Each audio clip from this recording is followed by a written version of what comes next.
help but wonder where I'm bound, where I'm bound. Can't help but wonder where I'm bound. All right, everyone, welcome to What's the Rush with me, Rebecca Rusch. I'm a world champion athlete, entrepreneur, and I'm your teammate in this arena where we investigate the wisdom that emerges not in the spotlight, but in the less visible moments and the spaces in between. Today's guest, Alex Hutchinson, I'm so excited for this conversation. He's a New York Times bestselling author, award-winning journalist, longtime sweat science columnist for Outside. And his journey's taken him from the Canadian Olympic trials as a runner to a physics PhD at Cambridge to reporting on the limits of endurance for the world's top publications. His massively popular book, Endure, is an amazing read, and I've been a huge fan of his writing for decades. I really love how he merges science, philosophy, sport, his own personal storytelling. And I knew I needed to talk to him when his newest book came out. It's called The Explorer's Gene: Why We Seek Big Challenges, New Flavors, and Blank Spots on the Map. And as a self-proclaimed explorer, I couldn't wait to read it. I've read it twice. I've listened to it once in my ears, including this morning on a run, because it's so rich. And I couldn't wait to kind of understand the pull we have to explore personally and professionally. And then what happens when we lose that drive? As many of you, if you've listened, you know that I went through an injury and a concussion, and I kind of lost my explorer's gene, maybe, or not the gene, but the drive. And so I'm really excited to talk to you, Alex, today. Welcome to What's the Rush podcast. Thanks so much for having me on, Rebecca. It's a privilege to have a chance to talk to you, and I'm looking forward to it. Well, today we're the first time we met. I had electrodes all over my head. We were at the Red Bull High Performance Center. I think it was 2017, doing a thing called Project Endure, and they were trying to test using four of us as endurance athletes as guinea pigs to see, test the central governor and does the brain or the body quit first. And you were there reporting on it. We were strapped up to all sorts of crazy things, and you know. That's the only time I've met you. So I'm really excited to talk to you in person because, like I said in the intro, I've been admiring your work for a very long time. And I feel like as fellow athletes, like I get it, we get each other. So what do you remember from that meeting at Red Bull so long ago in that sort of crazy testing scenario? Yeah, I mean, that whole project, they were using electric brain stimulation to try and unlock the hidden limits in the brain. And so this was 2017, I think, maybe 16, 17. You wrote about it in your first in Endure. Yeah. In chapter again today. So I'd been working on Endure for, 7 or 8 years at this point. I was really deep in trying to understand this question of whether what defines our limits, the body or the brain? And if it's the brain, what can we do about it? So this project was like perfect. It was the kind of culmination of all these things I'd been thinking of. And so it was such a cool opportunity for me. But what I remember then is having a chance to talk to you and a few of the other athletes, Jesse Thomas, and kind of what I remember from that is realizing it's like, this is not like a radical new idea to you or to the other athletes. This is a day at the office. It's like, of course, that it's the brain as much as the body that defines limits. So that was a real kind of, I remember that as almost a reality check of like, Alex, you're not writing about this, you're writing about new science, but not about new ideas. These ideas have been out there. So I remember that as a really, really pivotal kind of moment in how I ended up writing Endure. It was super crucial. And it was super nice of you to, even with those electrodes strapped to your head. And I remember they were giving you electric shocks. It just looked awful. And then you were like, and I'm like, excuse me, Rebecca, can I ask you some questions? And you were very gracious and kind and thoughtful, which was really cool.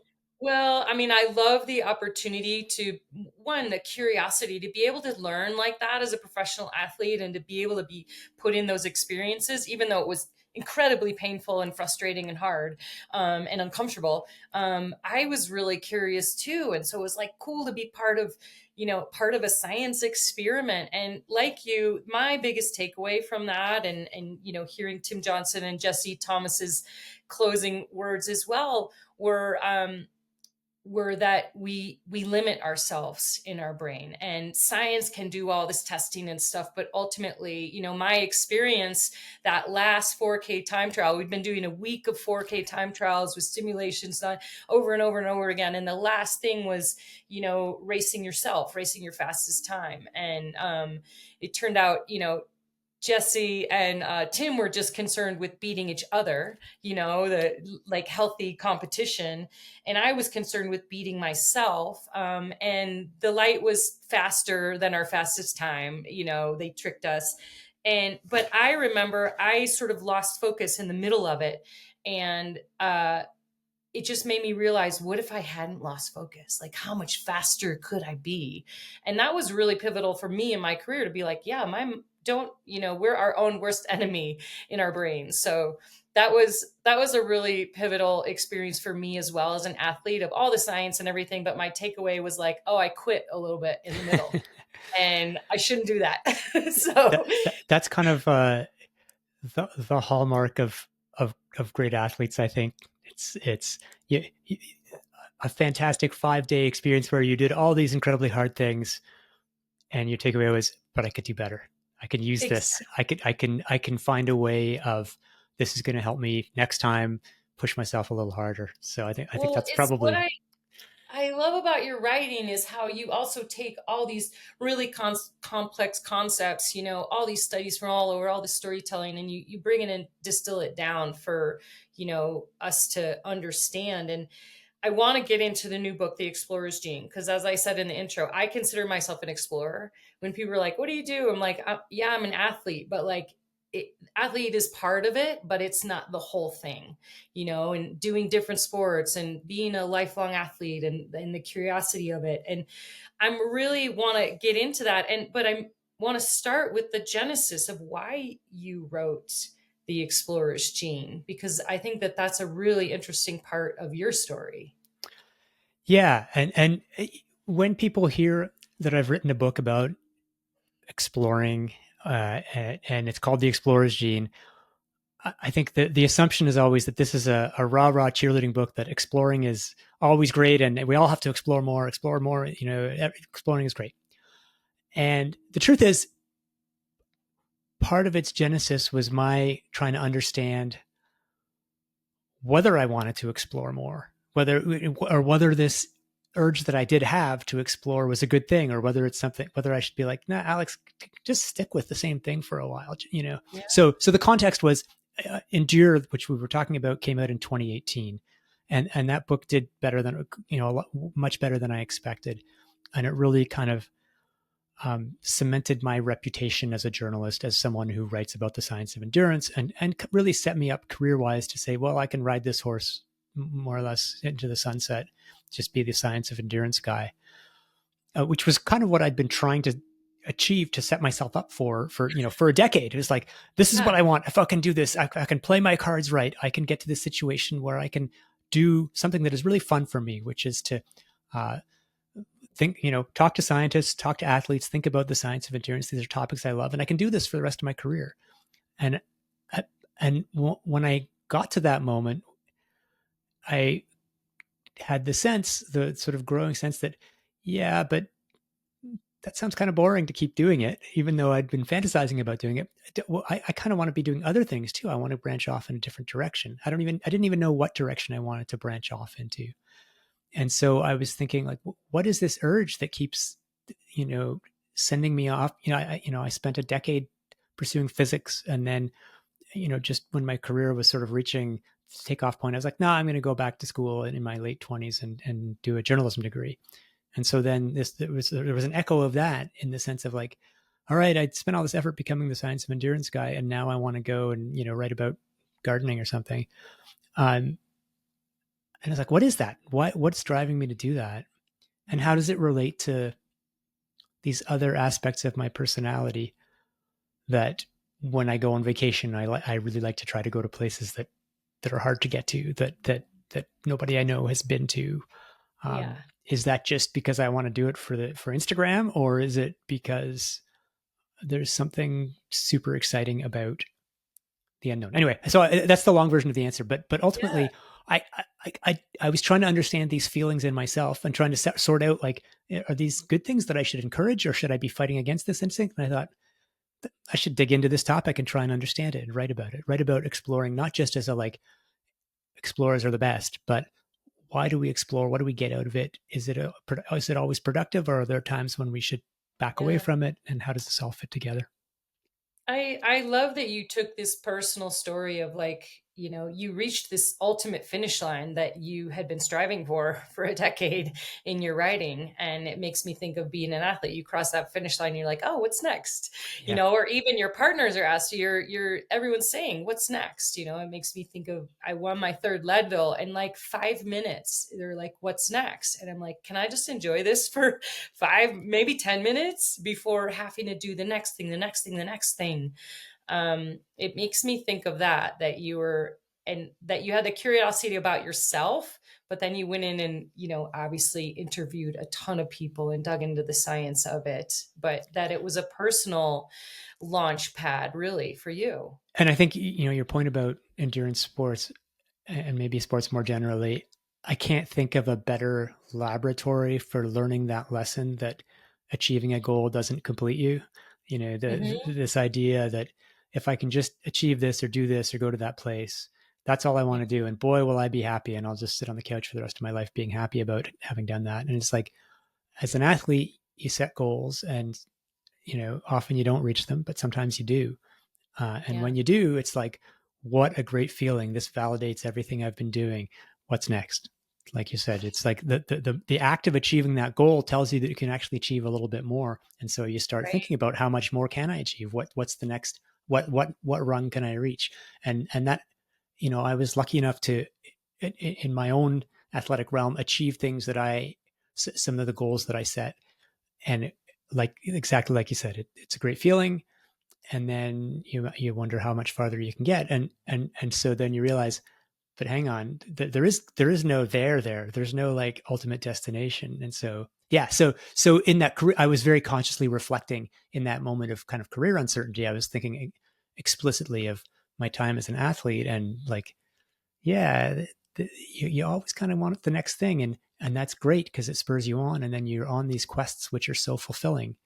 But is there a point at which, you need to shift the balance and say, you know what, let's bask in this moment for a bit. Yeah. There's two things that I want to hone into that you just said. I mean, one, agree 1000% that sports are the best practice playing field we have in life for so many things.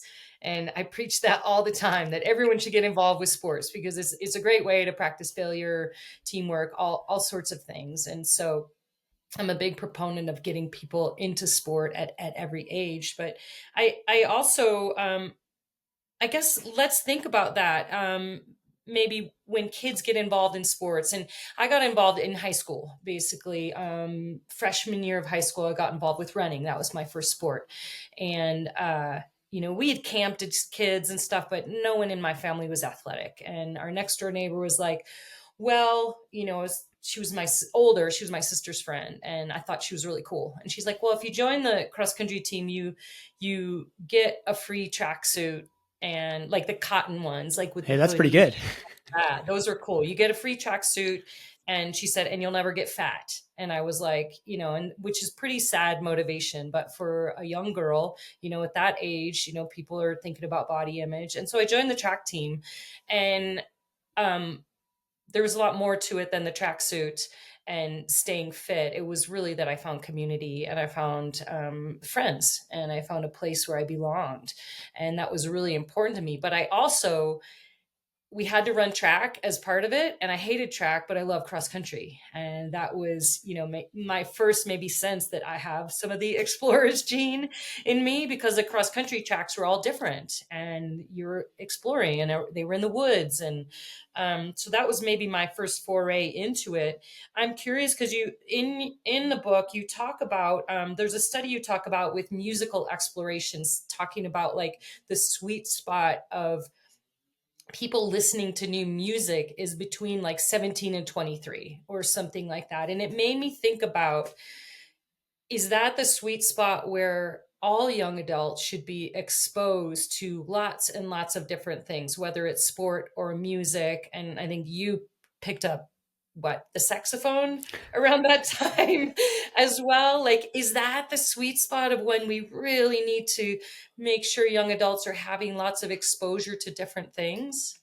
Yeah. So, okay, two things. First, I just want to echo your point about cross country versus track. I'm a master's athlete now.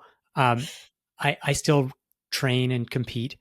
And in theory, and I get injured on the track, but in theory, I do road races and cross country. But in the recent years, I've found it's like I'm less interested in the road races, and it's Yeah. cross country. I'm just right now, I'm getting ready for the Masters cross country season.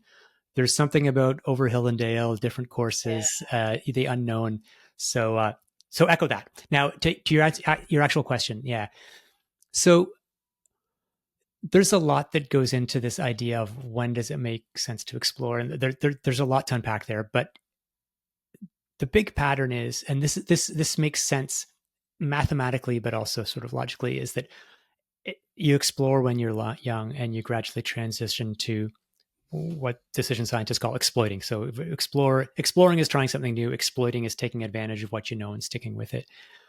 And it makes sense to explore early on to find out what you like. And then once you know what you like, it makes sense to shift a little bit toward, like if you try 10 different types of music and you like two of them, then 20 years later, you don't still need to be listening to the stuff you don't like. Like it makes sense to narrow your focus a little bit. And so as much as I'd like to imagine I can be as exploratory now as I was when I was 17, there's some logic to say that you did all that exploring when you were 17, so you don't have to listen to the music and eat the foods and whatever that you don't like. Not that you should stop exploring, but that it makes more sense to or you have so much more knowledge that you can devote a little bit more time to the things you like as you get older. Now, in terms of the sweet spot of like musical discovery, there can be other stuff going on there too. And it links to what you're saying. Like, it's not just you're trying new things because you're young. It's also, 17 years old, there's a lot going on in your body and in your mind. It's a very intense time. You're becoming an adult. You're becoming a person. You're forming very intense friendships and relationships. It's just an intense time. So the music, that the soundtrack to that part of your life, it's not surprising that it's imprinted, and that 30 years later, you're like, yeah, I want to listen to that tune I used to listen to in the last year of high school. And so I think there's something to be said for, by exploring a lot when you're young, you're also, you're opening yourself to these opportunities of forming your personality and forming relationships. Like the friendships that I made, as a young person in high school and in university, doing sports, were intense, and they're still friendships now. So I agree that it's useful on a whole bunch of levels to try as much as you can to explore, to be open to different things when you're younger. Can we dig into, because explore, exploit, that's a big premise in the book of sort of like, and it's funny, like you said at the beginning, explore sounds really sexy and beautiful, and exploit actually sounds kind of bad. Yeah. No, It sounds like evil. Yeah, you're like, there's sort of a connotation, and maybe it's just the word, but I want to talk about that a little. And it's like, all exploring isn't really the answer, or all exploiting. But can you give us some definitions here and a little background on the concept of explore versus exploit? Yeah. So this terminology, the explore exploit dilemma, it comes mainly from the business literature, because and it was a Stanford prof in the early '90s who mostly coined the phrase. And so companies are thinking about, like, should we be spending a bunch of money on R&D to develop our new product, or should we to develop something new, or should we be just spending our money advertising our current product? Should we be exploiting or exploring? The way it's often explained in papers on this topic is by ordering in a restaurant. It's like, you go to a restaurant that you've been to before. Do you order the burger that you had last time, which was pretty good, and so it's reliable, or do you try the special? which who knows? Maybe it's maybe it's the chef's masterpiece, or maybe it's last week's fish that they're trying to get rid of. You just don't know. And we all are familiar with this dilemma, and also the feeling of like it can go wrong either way. Sometimes you just stick with the same old thing every time, and you kind of regret it. You're like, oh man, why do I always get this? Other times you try something different, and meanwhile, someone else at the table gets your old standby, and you're like, oh, why did I order this crappy different thing when I could have stuck with what I know I like? So there's regrets in both directions. But the thing is, the key point to understand is these sorts of decisions are everywhere in our lives. It's not, it's ordering at a restaurant, it's making career decisions, it's making relationship decisions, it's deciding whether you want to stick with the sport you're already good at or try something new. And on that note, when you say you're an explorer, it's like your athletic career is like on the pathologically exploring side. Like and I say this as someone who like, I'm a runner and I keep, I play a little pickup basketball and I'm like, oh, I'm going to take up rock climbing, but I always get drawn back to what I know I'm good at. And so to take those chances to be discovering new sports and reinventing yourself really does require a leap. And that's on the explore side of the spectrum. Mm-hmm. So I guess I'm on that side of the spectrum a little bit, the explore side, based on my life choices. I think we can make a fairly safe assumption that the exploring streak is strong in you, but it doesn't, I'm sure we'll get into this, but it's like, it's contextual too. It's like, just because you're super exploratory in that realm doesn't mean you always order the special in restaurants. We have different contexts in which we like to express that desire to explore or to exploit. I love rereading my favorite books, like, books that I loved as a kid. My kids are young right now. And so it's my greatest joy that they're like, Dad, we don't need you to read to us anymore. And I'm like, hell no, I'm reading this book to you because I want to read. I want to remember what it was like to read it. So, I'm exploratory in some areas of my life and exploitatory in other areas. And so when I talk to people about exploring, and lots of people will say, oh, that's an interesting topic, but I'm not much of an explorer myself. I'm like, I think you just mean you don't want to, parasail to the South Pole. You may well be super exploratory in the books you read, the ideas you think about, the music you listen to, the food you cook. So we all contain multitudes. I think that's a really good point, because we think of Magellan or some of the other, amazing people that, Ernest Shackleton or, Hillary, of like, oh, well, I'm not that, or none of those places are even left to do. So, I'm curious, what book are you reading to your kids right now that you're going back to? Yeah. So right now I'm reading them an Asterix, an Obelix book. Oh, I love those. I have a good excuse because the originals are in French and the kids are trying to learn French. So it's like, all right, we'll struggle through some French, and we get through like one page a night.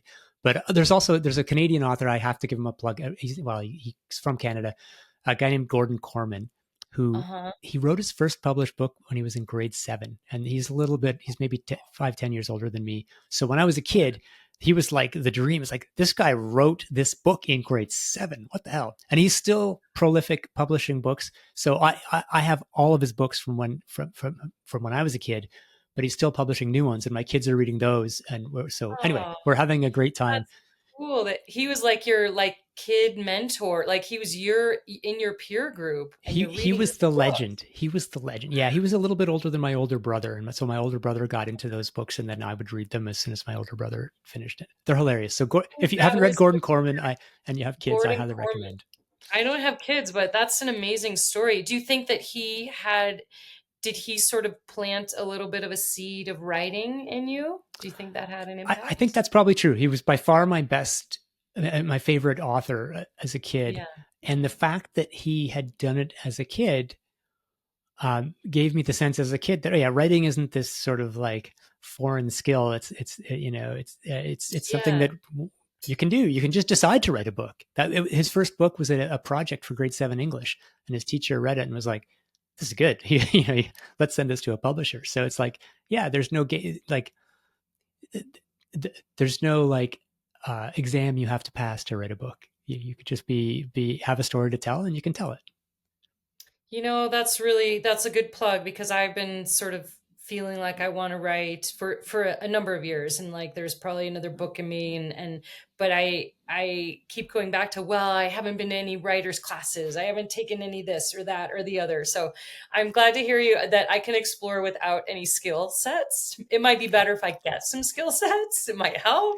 You can tap into the skill sets you already have, and Yeah. different writers bring different things to the table. Having great stories to tell and having the desire to tell it is a pretty large part of what's needed.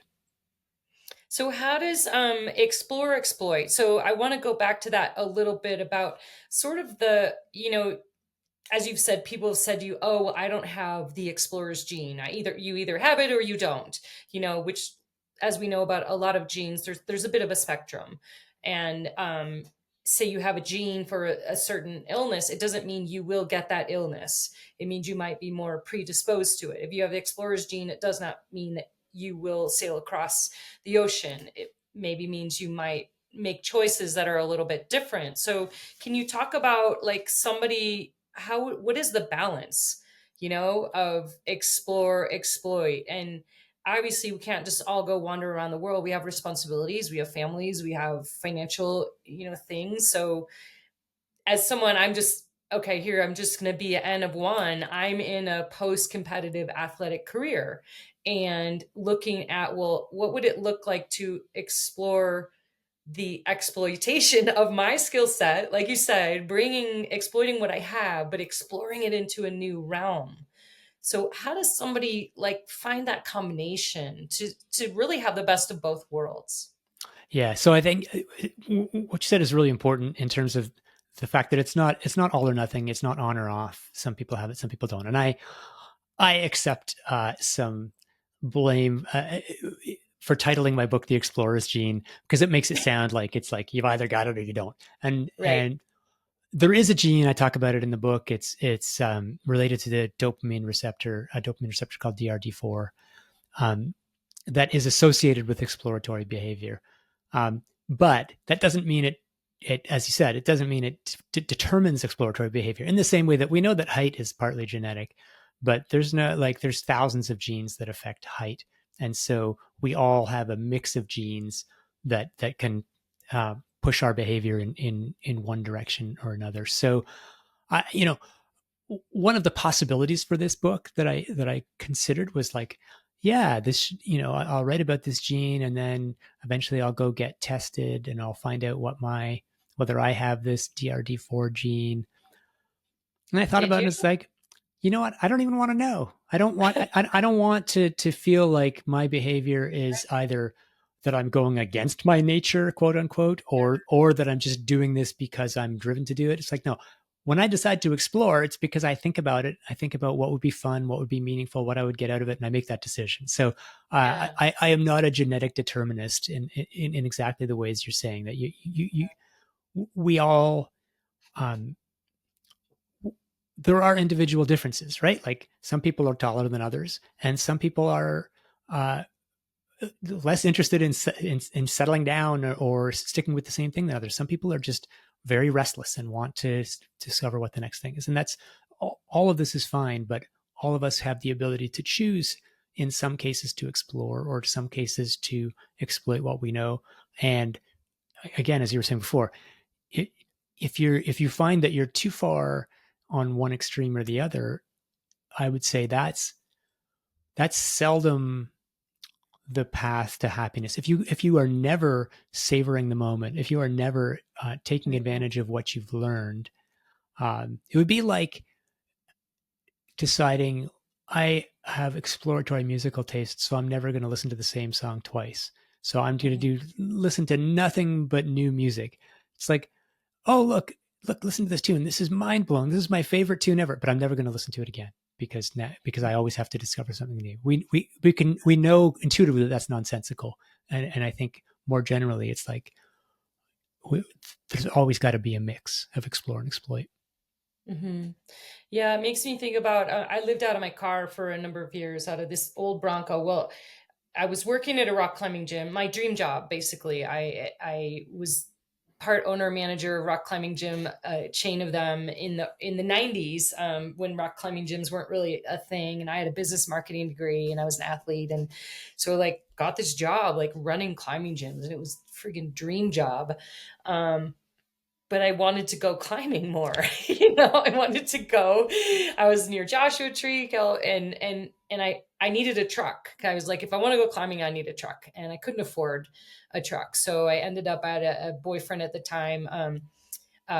He was a mechanic, and he's like, let's find you a cool old truck, and I'll help you rebuild it. So I got like a 74 Bronco that hadn't run for 10 years, and it had been parked. And he found it was super cheap, and he basically taught me how to rebuild the engine and weld, out the rust spots. And like I spent a year and a half doing this, like learning how to use power tools and all this kind of stuff. And eventually that Bronco led me to leaving that dream job and going and living out of the Bronco and going rock climbing for a number of years without really a home base for another decade. And so it was just kind of an interesting story of like you said, you had your dream book, it like won all sorts of awards. Everybody was over the moon, but you were still like, there was something else. And that's where leaving that job, in my 20s, running rock climbing gyms was a total dream, and I left it. And and yeah, I think that Bronco was actually a really interesting, you kind of touch on it in the book about doing hard things and things that aren't handed to us. If my mom had just like gifted me a really nice truck, it might have been a different outcome. Or if I'd had the money to buy one myself, I don't know that it would have prompted the exploration, one, of building it, but then of actually leaving in that truck and going somewhere else. Yeah, I mean the building of the truck is just so fascinating because you would have had to learn so much and and so in a sense, like you're saying, that truck becomes something so meaningful and something that then is the right vehicle for you to go and explore in. Vehicle, not in just in the physical sense, but in the right tool to take you. It's sort of during the pandemic, the first year of the pandemic, we were home alone and my kids were very young. And I decided to build a treehouse in our backyard. And I don't know anything about any tools. One of my friends asked me if I had I can't even remember the name of the type of saw that can do precise angles. And it's like, I don't know what you're talking about. I thought they were just saws. And they're like, well, no, there's this saw and this saw and this saw and this saw, and you need this type of saw. And so I spent, I don't know, like, what was it, 4 months or something building this treehouse. And then my kids never go there. They've played it 5 years later, they've played it in a total of like 10 minutes. But I love it. It's still standing. I can see it as we speak. I can see it. I can look in the backyard and see it. You go sit in it and write or meditate or like do anything. It's pretty hard to get to. We're on a reverse ravine lot, so you have to actually I have a rope that dangles down up this like semi cliff, and you have to haul yourself up on the rope. So it's understandable why the kids don't play in it much. They bring their friends over, and the friends are like, "You have to climb that rope? Hell no!" But that experience of learning something new, to me, that was so satisfying, meaningful, regardless of the fact that my kids don't play in it. And so anyway, when you talk about building the truck, to me, it's like, that's that kind of experience that is the most rewarding kind of exploring, that has nothing to do with, in this case, my treehouse doesn't have wheels on it. So it's not to do with exploring the physical world, but that was very much an exploration for me. In the same way that as a journalist, often there's like things that need to be done. I need to set up a website or learn how to do a mailing list, or all these things that are the parts of the job of a freelance journalist in 2025. And lots of my friends are like, "Oh, you just hire a dude to do that." And I'm like, actually, I kind of really enjoy learning a new skill. And it's not efficient. It's not, and it probably ends up being suboptimal. But for me, in terms of my overall happiness, mastering a new skill, learning a new set of ways of doing things, that's really like part of what I enjoy in my day-to-day life. So I'll just finish the story of the truck, and then I want to talk a little bit about things that are too easy. So the truck took me all around the world. I lived out of my car for 10 years, staying with friends, doing whatever. Eventually put down roots in Idaho and found a home base and kind of realized like, wow, I wanted to have a place to be still and sort of stop exploring, and was like, whoa, I didn't really realize I was missing a bit of that stability. And then eventually I got a more, reliable car because living in the mountains in the snow, and the Bronco really just, it didn't have power steering. Like it wasn't the tool I needed. And I ended up selling it. And I remember my husband, I cried like when it drove away, and I sat there with my husband and I was like, does this mean my adventurous life is over? And like it was really a symbol of that for me, which was really interesting. And of course it wasn't. It was just a car, but I attached such value to it because I had worked so hard on it and it took me all these places. But that was a lesson to learn that no, we can find adventures elsewhere, which is what you're saying about the treehouse. I when you talked about building websites and all that, it's a little bit of the nemesis of being an entrepreneur or a small business is you have to do everything. And I find that really kind of annoying. That's not the kind of adventuring I want to do. But I can see the value, but I wonder if in today's with technology and basically that we can hire out or AI can do all these things, are we losing our discovery? Are we losing a bit of developing that exploration and learning? Like basically exploration is learning. Am I correct in that? Yeah, I mean, The they're value. linked. They're linked. Exploration is finding the things that you want to learn, and Yeah. it's enabling you to learn, and it's the choice of what you learn. So, look, I worry about this, and these are not unfamiliar thoughts. I think that I mean, even leaving AI out of it for now, which is sort of turning everything up on steroids. Just the sort of the nature of algorithms and social media and the way we learn and interact with the internet. It's like the way we discover music. It's like you don't go looking for new music; it comes to you via the algorithm. You listen to this, therefore you might like that, and now you like that, therefore you might like this. Um, it's some forms of exploration are becoming increasingly passive. And I Mhm. think the important thing about active exploration, about where you're making choices, is that your brain really knows. Your brain has a sense of where is there uncertainty in the world that I have the chance of reducing. Where can I find patterns in the world? So a good example, like this is hardwired in, like they do studies with 8-month-old kids saying like what is interesting to an 8-month-old, and you can show them a sequence of shapes or toys or whatever, and you can track whether they're interested by tracking their gaze. So when they look away, they're bored. And if you show them a random sequence of shapes, they get bored quickly. And if you show them the same shape over and over again, it's too boring and they get bored quickly. So total disorder, total uncertainty is boring. Total certainty is boring. But there's a sweet spot in the middle where if there's a pattern, but it's hard to discern. Then even at 8 months old, that's going to uh, lock their attention. So we are hardwired to be looking for places where there's a pattern that we can discern. And I think that's the best kinds of exploration involve following our instincts about what seems interesting and fun and curious, because that's where we personally have the opportunity of making sense of the world and finding patterns. And so if instead of saying what would be interesting to me, we say what is the algorithm going to serve up to me, Mm. it's not the same thing. We're going along the paths that have been pre-scripted instead of coming up with new ideas and following new paths. Well, you have a whole chapter that says the problem with passive, Yeah, kind of about, and maybe it relates not just to technology of like not making our own choices. What is the problem with passive? What is the problem with the algorithm feeding us stuff that we like and us going, well, I do like that. So what is the issue? it's true. Maybe there's no problem, but here's how I would and I say that sincerely, like, you know, I don't know, like these are questions we're wrestling with as a society right now.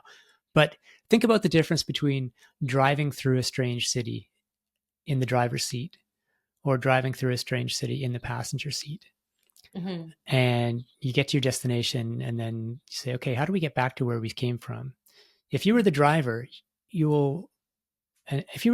you were not just glued to your GPS, you will have a pretty good idea of how to get back. You're like, oh yeah, we came, along that. We were driving along the river for a while, and then we turned left at this point. Like, you had to pay attention to get here. Mm-hmm. If you're the passenger, you saw all the same things. You were looking out the same window, but you didn't have to pay attention. And so, quite often, if you ask the passenger that question, they're like, hell, I don't know. I was just sitting here. I was looking out the window. I was looking, but I was not seeing. Mm-hmm. And so, like, one of the analogies that I think about this in terms of is, like, what's the difference between, leading an expedition up Mount Everest, mm-hmm. hiring someone to guide you up Everest, and watching a National Geographic documentary about Everest. And we often think that exploring is just about learning about the world.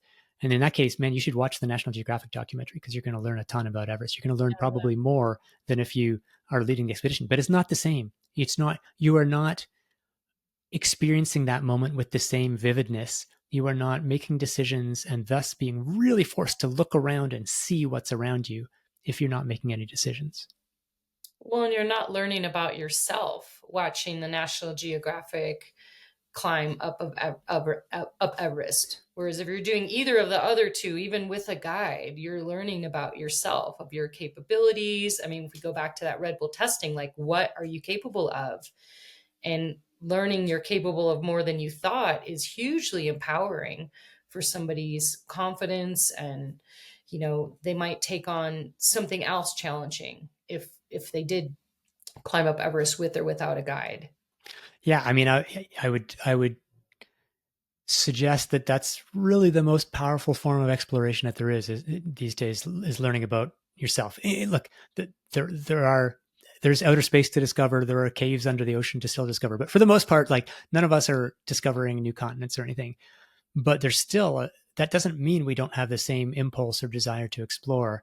And one of the scientists I was interviewing about this, and who studies exploration behavior, and I was like, why is it that I keep wanting to go on these stupid backpacking trips, which are always so freaking hard, instead of just, as my younger daughter would suggest, why don't we just go chillax in the Dominican Republic? It's like, I don't know. I want to learn something about myself. I want to know, can I do this hike? Can we do this hike? Like, and that's just the simplest level. Like, you learn so much about yourself in 1,000 different ways if you're challenging yourself. Yeah. I mean, you see it with people wanting to tackle a 5K or a marathon or a 100-mile bike race or whatever. I mean, I do believe that's a great playing field for people. Can we talk about doing hard things? Because this is a good segue into why we should do hard things. And then I want to move on to when it gets too hard.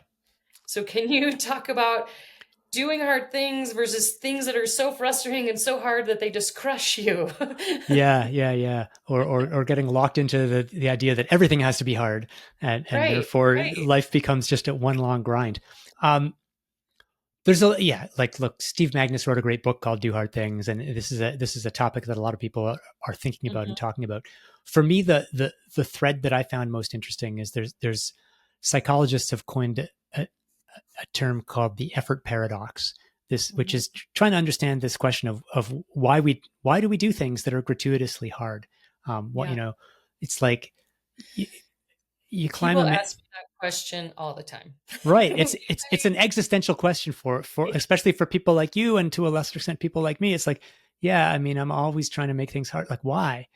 And you could say, like, why do people climb mountains? Like, yeah, it's a beautiful view up there, but you put a gondola to the top of that mountain, there's still lots of people who will be like, I don't want to take the gondola. I want to climb up. And not only do I want to climb, I don't even want to take the path. I want to take the north face up to the top of that mountain. Like, I want to get there the hardest way possible that I can. Like, the hardest way that is within my realm of or my capacity of doing it. And this is like, it makes no sense from a sort of rational economics perspective or classical happiness perspective. It's ubiquitous. It's like, why do we buy furniture from IKEA when we could just get the same coffee table from a place where it's actually assembled and you don't have to struggle with it? Like, why do we do these things? And what the effort paradox says is there are things we value not in spite of the fact they're hard, but because they're hard. We value them precisely for their difficulty. And this is behavior that actually you can find even in other animals too. But for humans, and so there's a lot of potential possible explanations. The explanation that I find most compelling, which is based on work by a psychologist named Michael Inslicht, is that we tend to find things that are difficult, we tend to find them meaningful. If you ask people, what are the most meaningful things in your life right now, or that you've done in your life, the trend is that nobody can define the meaning of life. Nobody can say, here's what meaning is, but they can answer the question, what felt meaningful? And the things that feel meaningful tend to be hard. Yeah. Whether it's, running that marathon, or bringing up kids, or, achieving something difficult at school or at work. And so I think we have a lot of trouble articulating it, like George Mallory, the Everest climber who died on Everest in the 20s. New York Times asked him why he wanted to climb Everest for the third time, like why he was going back for a third expedition. He's like, why are you climbing Everest? Because it's there. And it's such a bad answer because it doesn't say anything, but it's memorable because it captures what we feel in a lot of contexts. It's like, I don't know why I'm drawn to do these things, but it really never do I feel more alive or like my life has meaning than when I'm taking on something that is challenging but feasible. Yeah, assigning the meaning, meaning making of things. And I think you could ask almost anyone, to sort of, I've done some speeches on this with some groups of like, think of the biggest moments in your life, whether it's changing a job or moving or having children. It's often, to your point, the most meaningful ones. But yet we don't want to choose hard things, even though we know hard things produce results and strengthen us in a lot of ways. So how do you pick something that's hard but not too hard, like you said a minute ago, not just having it be a grind and having our work, like lots of people work hard, they work really hard, and it's not fun, and they hate it, and it's not meaningful. And so yeah, that's a little bit of a paradox there too, of hard doesn't assign meaning. Hard might assign meaning. Yeah, and that's a really good point, because there's nothing more annoying to hear if you're like working your ass off and miserable. It's like, oh yeah, hard things are meaningful. So yeah, you're right. There's more to it than just just the gratuitous difficulty. So how do you find the right challenge? I think it goes back a little bit to what we were talking about passive versus active. Like,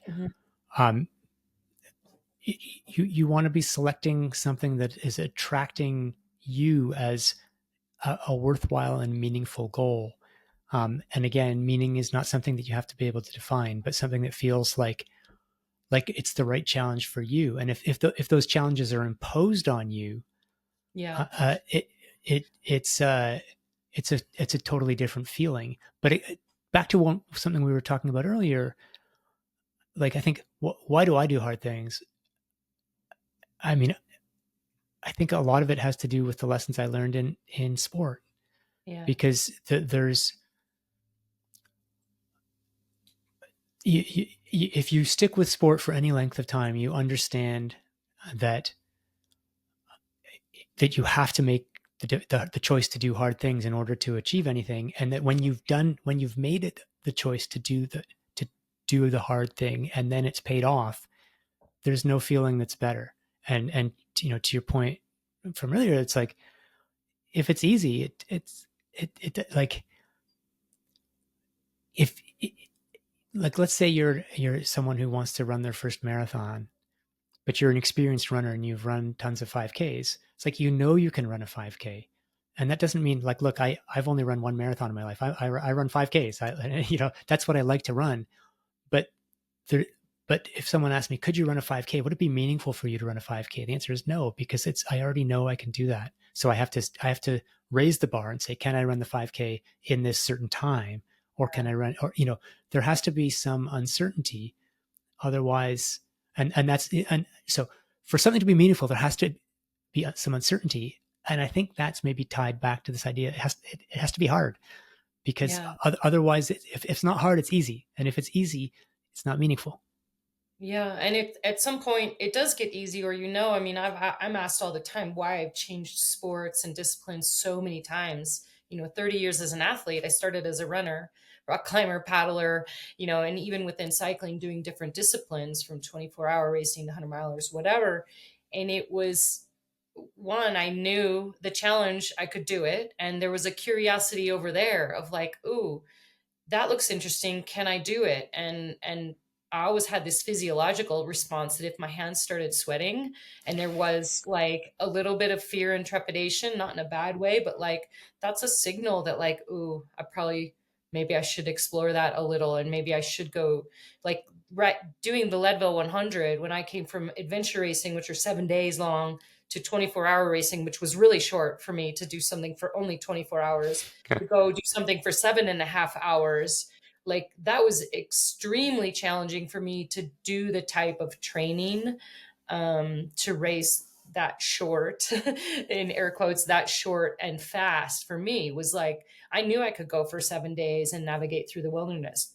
I didn't know if I could rip out fast times, on a non-technical mountain bike course. And I did that for a while, and, did that race 8 times. And people who keep going back year after year, they're like, well, why aren't you going back to Leadville? I'm like, nah, because I know what I can do there. Like I broke my record multiple times and I'm good. Like I learned a ton. I loved it. And it's time to move on. And it's so interesting, this idea of the sweaty palms, and it's like it's objectively it's a sign that your body is kind of unhappy with you. It's objectively unpleasant, but it's a sign that there's an opportunity for growth or for interest.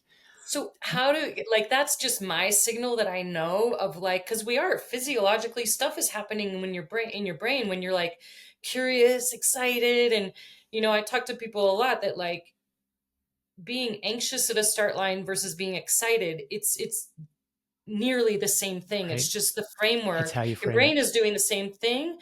It's the framework, the label you put on it.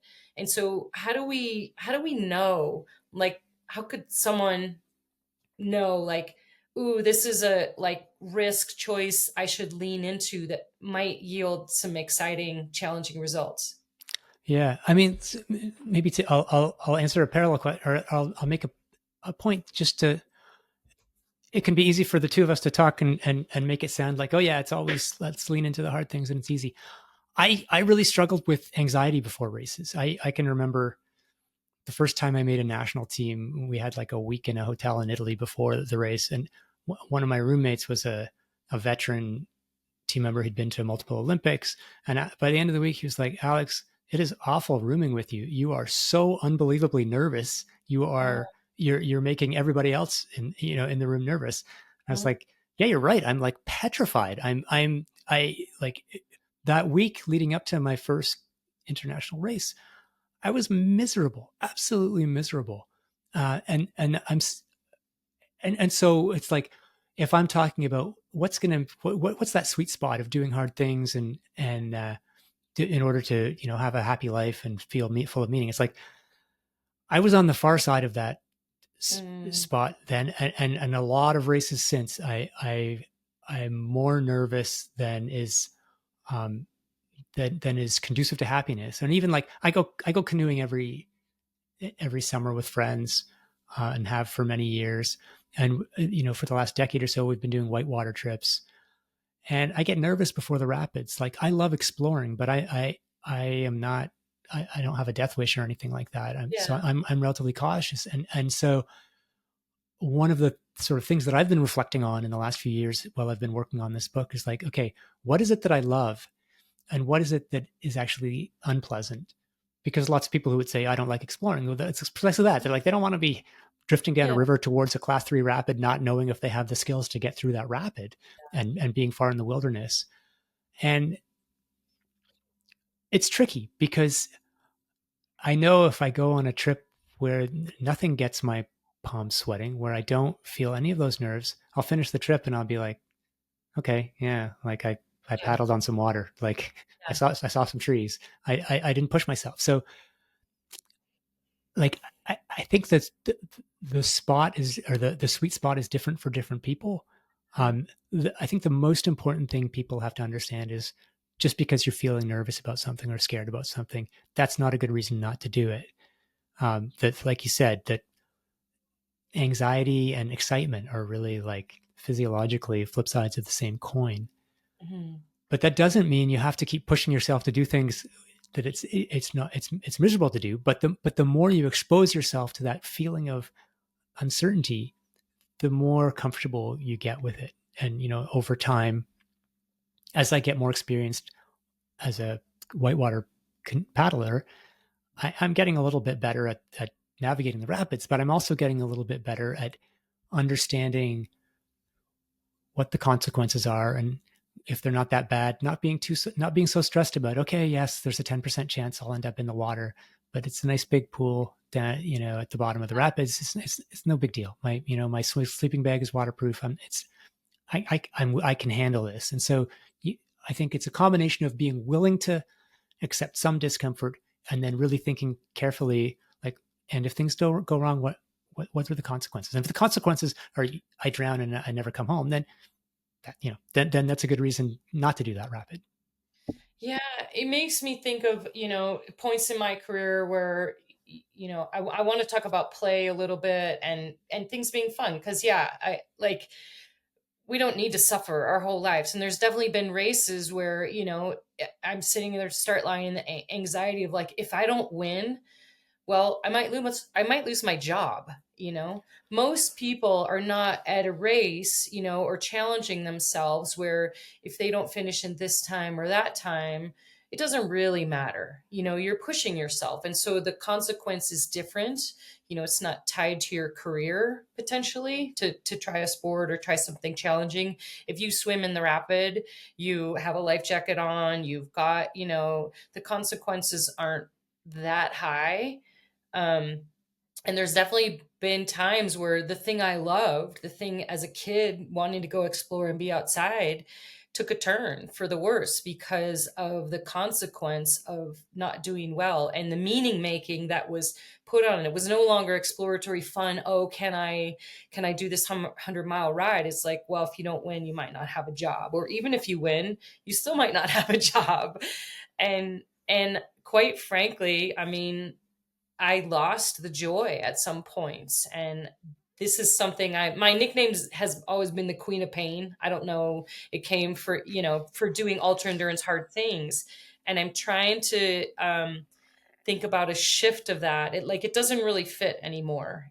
I believe that pain, it gets a bad rap, that doing hard things is, as we talked about, rewarding. But I'm sitting here thinking, should I be the queen of play, and how to find playfulness into the hard things? How do you find joy and put those and combine those in the hard things? Because I lost my joy and play, and I'm working on getting it back now. And part of my strategy was I went away from cycling for a minute and I went back to running because I had no expectation of a time or anything. I stopped using my power meters for a little bit, and I'm now sort of back to where they're motivating again instead of demotivating. And so I've really been playing with the idea of play in the last few years. And I know that's an important part of that you talk about in the book. So can you help us talk about the importance of play and how do we get it and why do we lose it as adults? Like, kids Yeah. don't need to learn how to play, but apparently adults need to relearn how to play. Yeah. So play and exploring are really tied tightly together. And there are theorists of play. One of the great pleasures of writing this book was I got to call people up who like their job, they think about the theory of play and what is play and how do we find play. And so, we can think of exploring as basically a quest for areas of we're attracted to things that we're uncertain about because then we can resolve that uncertainty. We're looking to reduce the pleasure of reducing uncertainty. And so play is, instead of looking for uncertainty that we can reduce, it's creating uncertain situations where there's uncertainty. The structure of games or the things we choose to do is all designed to create a feeling that we don't know, that there's some uncertainty, and we're going to find out how it is. And one of these researchers, the example he gave me is you take your kid to a playground and the kid's like, I wonder what it would be like to go down that slide. That they have some uncertainty. So they go down the slide a few times. And that's like, now they know what it's like to go down the slide. So then the kids, they're very naturally, their next instinct is like, well, I wonder what it would be like to go up that slide. And so they're just immediately pivoting to where there's some uncertainty reduced. And you're like, no, you can't go up the slide. There's a kid coming down. This is not how we do it, blah, blah, blah. But they're like, I already went down the slide. I'm not interested in going down the slide anymore. I'm making up the rules of my game such that I have something to learn about the world and about myself. So play, I think when we talk about being playful in our pursuits, it's finding ways to discover. So if you've been cycling for X number of years and it's gotten stale for you, like you don't learn anything new when you go out for that ride. That doesn't mean look, people you can do the same thing every day, and for some people they're finding meaning in it. But if you've reached this point where you're like, yeah, it's not like, what am I learning? And you switch back to running for a while, then it's like all of a sudden there's a whole new scope for learning. Or for me, it's like if I've been running road races for years and I'm like, I'm going to run cross country, or I'm going to do an adventure race, an orienteering race, then you're creating an opportunity to learn about something. And what is the right thing to do? That's where this internal kind of compass of like, what do you find interesting? What is curious to you? And I think kids are really good at, just maybe overly good sometimes, at just whatever they think seems interesting to them, that's what they're going to do. As adults, we get that drummed out of us, and we're thinking a lot about what other people expect us to do, what we should do based on whether it's at a job, like this is what your role is, or in our extracurricular pursuits, like, well, I'm a runner, so I run these are the races I run every year. I run this race, so I'm going to run that. And maybe we are not as good at dialing in as like, oh, I've always kind of wondered what it would be like to do this other a high rocks, or whatever the other challenge might be. And so to me, play, the key part of play is like, can you listen to that voice? Can you hear that faint voice that's telling you what you're curious about? Yeah. It comes back to curiosity. I mean, there's so much research on flow states and curiosity and variety and novelty, and like adding novelty back in, or doing things maybe that is that part of the exploit model, maybe a little bit of exploiting what you know versus exploring a little bit of what you don't know. Yeah, and seeing the value in both, seeing the value in so, because it's definitely not like, look, I unlike you, I started running when I was 15, and I'm still running pretty much every day. And it's, so I sometimes sort of think about that as like, I wrote this book on exploring, but every morning I do the same thing. And in fact, I live in the house that I grew up in now. I run, and there's one particularly nice route. I run like the same route every day, even though it's like, if someone asks me like, oh, what's some advice for getting exploring into my daily life? Well, run on a different route, take a different route home. So I'm giving this advice, but I'm like, no, I like this route. I'm going to run my usual route this morning. So Right. there's value in both for sure. Yeah. Well, and like you talked about earlier, that exploring can be like making a different recipe. It doesn't have to look like physical exploring out in the world. It can be having a conversation in a different way. And I'm really I've developed this framework called the athlete operating system, of what I know of how athletes operate, periodization, training, coaches, goals, all that stuff, and applying that template into maybe writing a book, or, other parts of my career and lifestyle. And I'm telling you, it's hard to take a model from one place and move it to the other place. So we can say that, yeah, you can explore in all aspects of your life, but it's sort of hard to take the principles and shift them into other areas, whether it's relationship or career or sport. Yeah. And sometimes it may not be the right fit, right? Like, or there may be elements that you can take from one domain to another. Yeah. But other elements that are just the wrong fit. And I go for the same run every morning, but I don't want to go on the same vacation every year.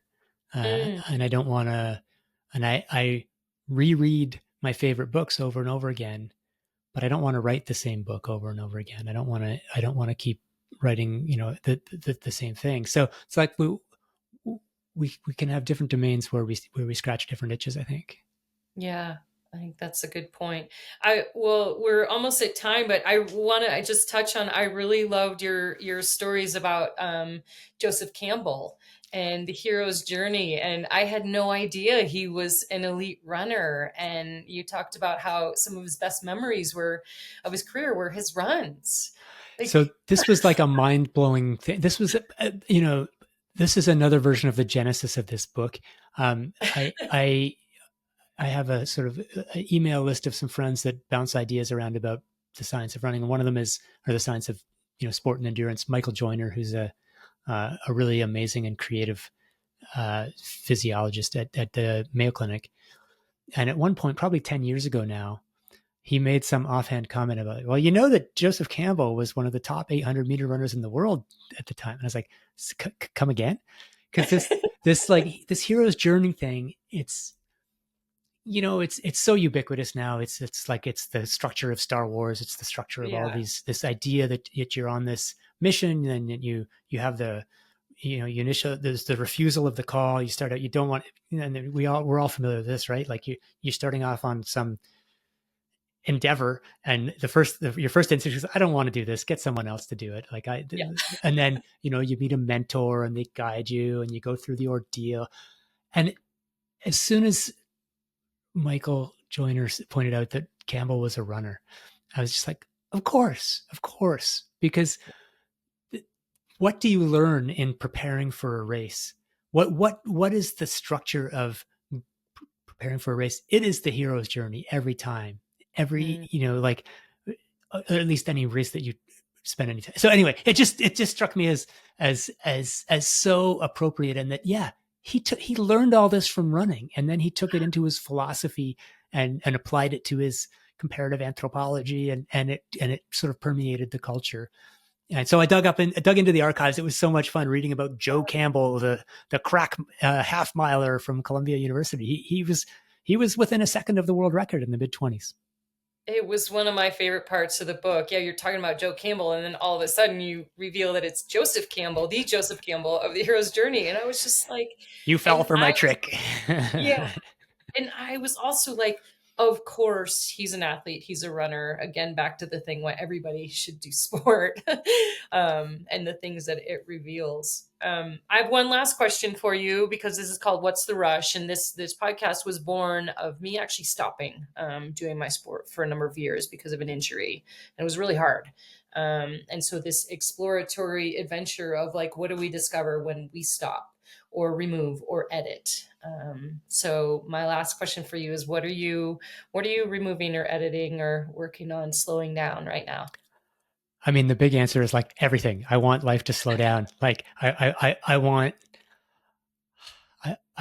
there to be more hours in the day, or if there aren't more hours, I want there to be fewer things so I can enjoy the things I'm doing. Probably the first priority would be like, I need less email. I need to I need to edit out. I need to find ways of just not replying to as many, or replying more quickly. I need to not let it eat as much of my time. But more generally, I'm really trying to think carefully about my work, and it's important to me. I value it. It's meaningful to me. I want it to be meaningful in a way that doesn't eat up the time I have available for other things, because there's a lot of fun things to do in the world.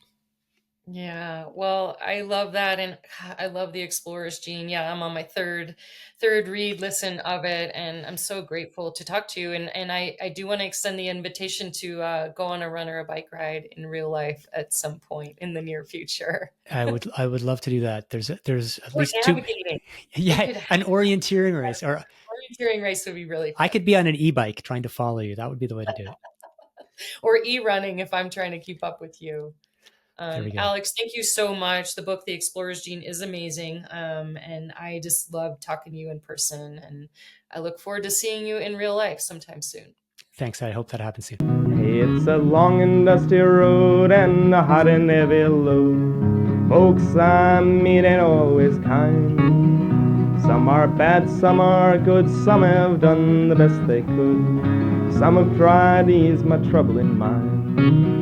And I can't help but wonder where I'm bound, where I'm bound. Can't help but wonder where I'm bound.